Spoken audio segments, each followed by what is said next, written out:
La vitamine D est-elle efficace contre la Covid?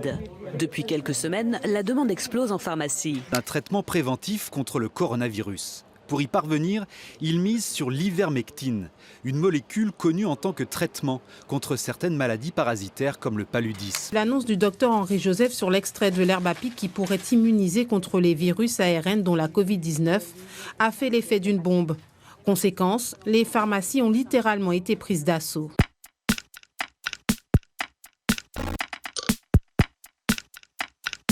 Il faut savoir que la vitamine D est un élément essentiel dans l'organisme.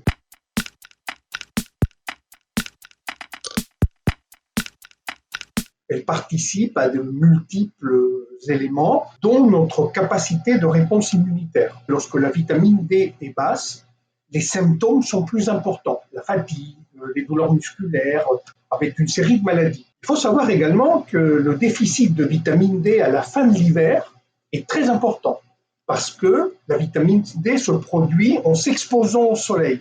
Il y a aussi un déficit de vitamine D chez des personnes qui consomment de l'alcool, qui sont végétariennes ou véganiennes, et en plus l'âge. Donc, le fait de démontrer que des personnes qui ont eu probablement plusieurs jours de maladie avant, qui ont eu un déficit d'exposition au soleil, qui sont âgées, qui ont des pathologies chroniques, ont un déficit en vitamine D, c'est pas très surprenant.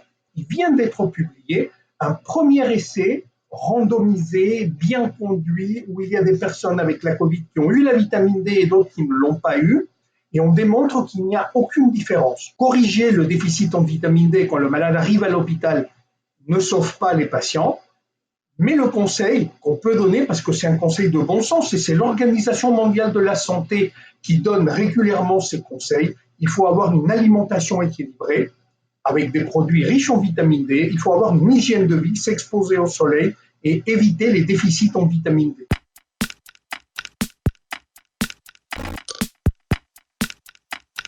Je ne dirais pas qu'avec le vin, on peut guérir ou on peut prévenir la maladie. Dans le vin, il y a des polyphénols. L'acide tannique est un polyphénol.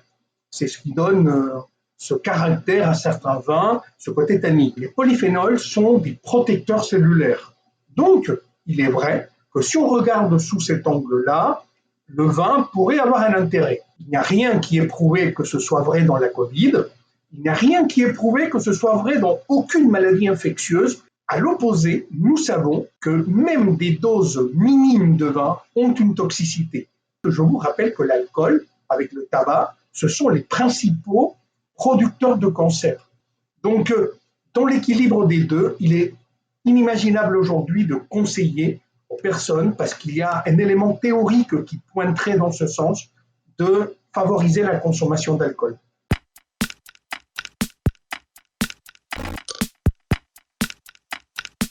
Alors, l'ivermectine a été incroyablement consommée dans beaucoup de pays, au Brésil, au Pérou, au Chili, en Argentine. Il y a eu des consommations de quantités astronomiques d'ivermectine en dose préventive. Les personnes s'injectaient une fois par semaine l'ivermectine. Ils utilisaient l'ivermectine vétérinaire, ce qui est formellement contre-indiqué parce que la préparation d'une molécule à être utilisée chez l'homme immensément plus rigoureuse. Nous savons que ces études observationnelles, qui peuvent avoir un intérêt préliminaire, ne confirment pas l'utilité de l'ivermectine lorsqu'elles sont poolées. Il y a 100 patients par ici, 200 patients dans une autre étude, on les accumule et on arrive à faire plusieurs milliers de patients. La conclusion, c'est qu'aujourd'hui, il n'y a pas d'argument pour la donner.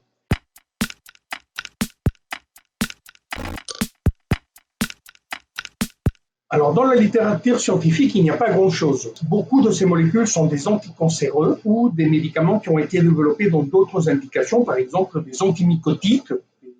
Et on voit que lorsqu'on a donné ce médicament à un patient, parce qu'il avait une infection, par exemple, ou parce qu'il avait un cancer, tout d'un coup, on observe qu'il y a une amélioration chez quelques patients. Dans ces études, il n'y a pas de groupe contrôle. Et donc, ces données sont importantes, j'insiste.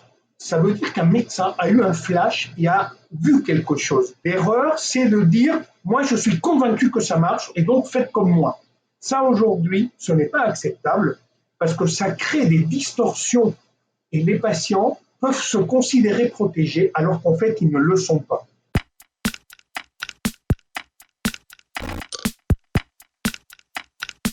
Le problème, c'est qu'on ne sait pas exactement qu'est-ce qu'on appelle tuer 99% des virus dans le nez. Si vous avez des sécrétions nasales et vous vous mouchez, vous venez d'éliminer 99% des virus qui sont dans votre nez. Donc, il peut y avoir des effets mécaniques.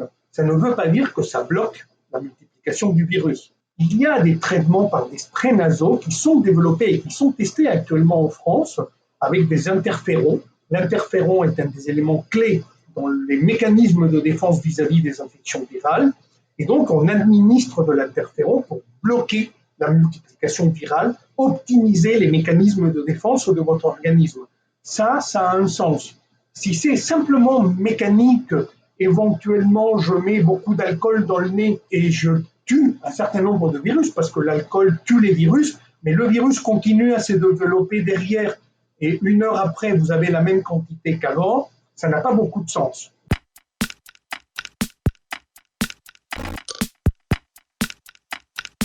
Je pense qu'il manque beaucoup de travail, parce que j'ai regardé tout de suite dans la littérature, je n'ai pas trouvé le nom des molécules éventuellement incriminées, ni des études scientifiques sur le sujet. Vous connaissez qu'il y a une énorme pharmacopée issue de la botanique. Il ne faut pas la dévaloriser. Vous savez que le traitement du paludisme, et c'est ce qui a permis de guérir des centaines de milliers, de millions de personnes dans le monde, c'est la quinine.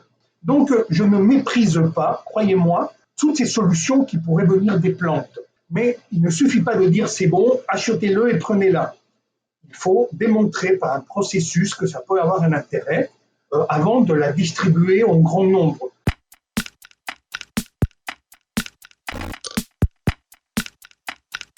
Chaque fois que nous regardons une nouvelle, il faut avoir un esprit critique et ne pas tomber dans une espèce de sens magique au moment qu'il s'agit de traiter des personnes. Je ne peux pas vous donner un médicament dont l'efficacité n'a pas été démontrée. Ça va nécessiter plusieurs milliers de patients, ça va nécessiter un groupe de patients qui prennent la molécule et un groupe de patients qui prennent le placebo, que ni les patients, ni les familles des patients, ni les médecins ne savent qui a reçu quelle molécule pour ne pas biaiser les résultats et pouvoir évaluer si cette molécule a un intérêt.